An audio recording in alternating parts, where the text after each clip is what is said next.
There are some items in Project Zomboid that new players may see as completely worthless or as only early game weapons that actually have alternative uses that can make surviving in Project Zomboid a lot easier. Today we're going to be running through 5 items in Project Zomboid with alternative uses that you may not know.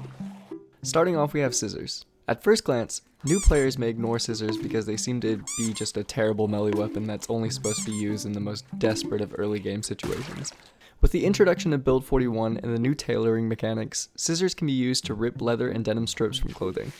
These strips can be then sewn onto other pieces of clothing to provide increased bite resistances. Leather strips provide the greatest percentage of bite resistance per patch added in comparison to rip sheets and denim strips. Leather strips can be obtained by cutting up these longer jackets with scissors. Let me know if you guys would like to see a more in-depth video about tailoring mechanics in Project Zomboid. Another item that's only considered as a melee weapon is the frying or griddle pan. Both of these items can actually be used to cook food by creating a stir fry. Many people don't even explore the cooking aspect of this game, and I have a whole cooking series where I go through the different recipes.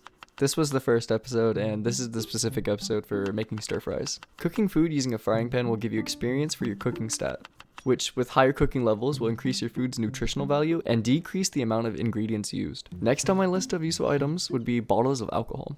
I would honestly never recommend drinking alcohol other than for RP purposes, but they can be used to craft Molotov cocktails, which are extremely effective and destructive way of dealing with hordes of zombies.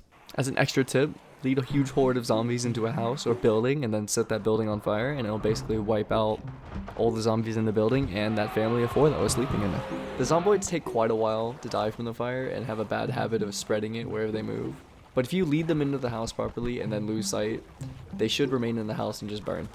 Obviously the house is going to be completely disintegrated when you're done with this, so make sure there's nothing valuable inside or anything like that. The hammer is another item that people often just consider a low tier melee weapon. With a hammer you can dismantle furniture to boost your carpentry skill and gain other useful materials like nails and wooden planks that could be used to make other things. For example, with a hammer, nails, and wooden planks you can barricade windows. Toilet paper is an item that I definitely never picked up in my first 100 hours of Project Zomboid, but it's actually great to use as kindling when lighting fires. It's extremely light and it can be used over hundreds of times to light fires.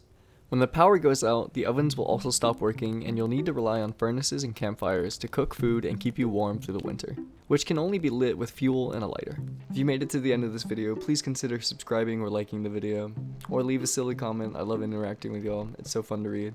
And yeah, have a good day, bye bye.